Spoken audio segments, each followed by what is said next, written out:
A defiant Benjamin Netanyahu taking center stage today at the United Nations, where he was met with a mix of applause and also a staged walkout. In a fiery address, Israel's prime minister defended his country's war in Gaza and its recent military success against Iran. Netanyahu made a point to thank President Trump for standing shoulder to shoulder with Israel. He also delivered a blistering rebuke to the European nations that recognized a Palestinian state.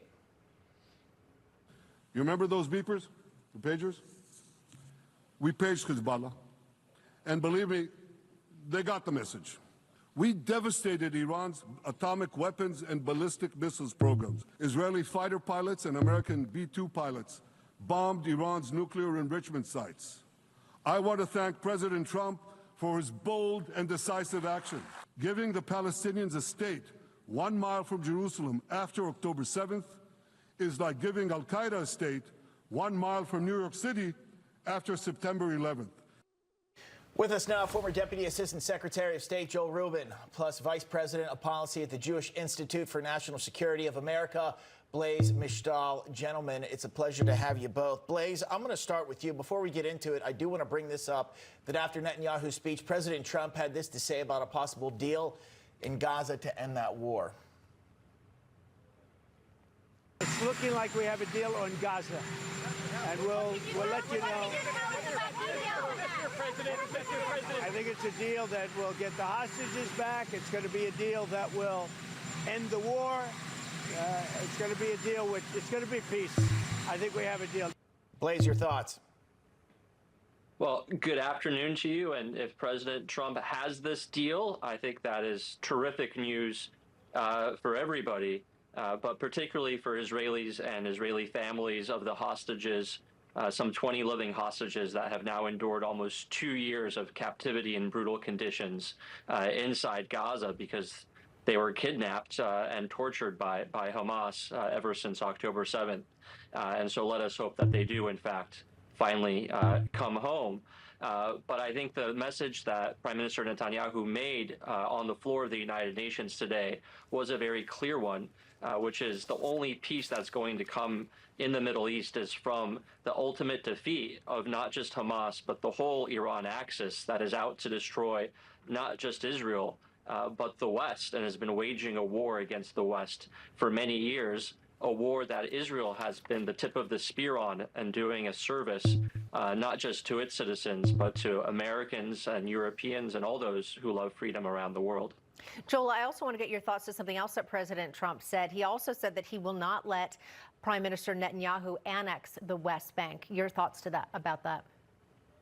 Yeah, Katrina, it was very impactful, that statement. It made a lot of waves. And in Israel now, communities in the West Bank, settler leaders are flying to Washington to meet with the prime minister before he meets with President Trump to try to get a different outcome. But I think that the president is right in this case. You know, there are a lot of high-risk negotiations upcoming.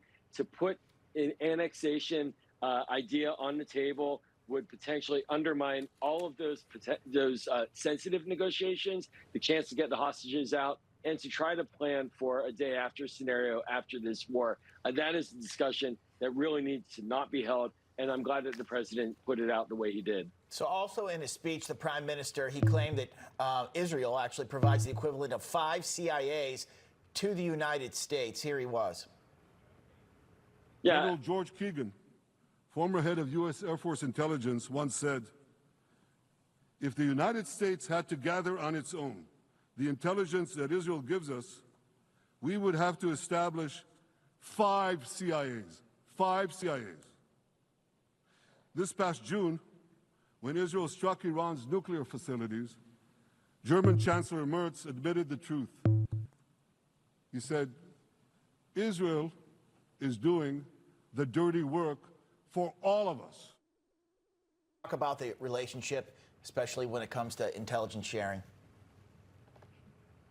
Well, I mean, you know, the intelligence sharing between the United States and Israel is robust, and clearly we saw the coordination during the war in June, where there was a real partnership in the military strikes against Iran's nuclear facilities. I'd say that 5 is underestimating the amount at this stage because so much of Israel and its military and its intelligence capacity has been deployed in this long war now for the past 2 years. And And that's why Israel is a strong American ally and a key American ally in the Middle East. And frankly, for the United States, we benefit greatly from having an ally we can depend on. Israel does not strike Americans, does not kill Americans, does not attack American facilities. They're there as an ally, and I think that's to the net benefit of the American people. Blaise, I want to get your thoughts on this. This was interesting, particularly to me. The Prime Minister also lamenting the decimation of not only Jews, but also Christians by Palestinian terrorists, including an American veteran murdered in Israel. Watch what he said. They pay and glorify not just the killer of Jews, but also killers of Christians. Christians like Taylor Force, an American veteran who was brutally murdered in Israel by Palestinian terrorists. But, that I hear from the Western leaders. They tell me, the PA promised us it will reform. And I know this time, Prime Minister, it will be different. Yeah, right. We've heard these promises for decades. They always promise. They never deliver. Blaise, do you think there's any chance that this will change, or is the only way to move forward to stop, again, these terrorist activities is by getting rid of Hamas? Yeah, I think time and again we've seen that the Palestinian Authority in particular, and certainly Hamas, are unwilling to change.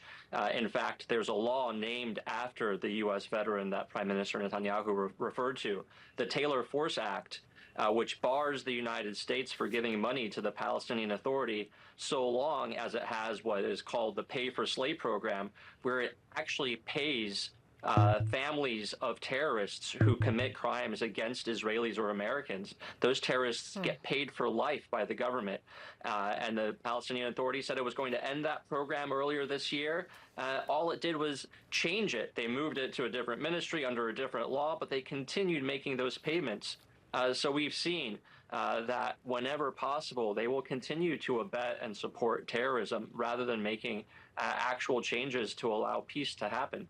So again, pay for slay, you said. So essentially, these are hired terrorists. Again, thank you for pointing that out, both of you. We appreciate your expertise, Joel and Blaise. But wait, quickly, actually, before we let you go, we do know that President Trump and Prime Minister Netanyahu are meeting on Monday. Joel, do you want to just address that briefly?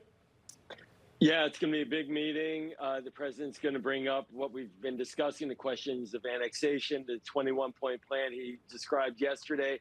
I think for the prime minister, he's going to make the case that now is not the time for those issues. But oftentimes in these meetings, we hear a very different tune coming out than coming in. We've seen this a couple of times now during President Trump's term. So I think it's a big open question about what it's going to look like, but it is a very high stakes meeting without a doubt. Sure is. And of course, we will be watching. Joel, Blaise, thank you. Thank you.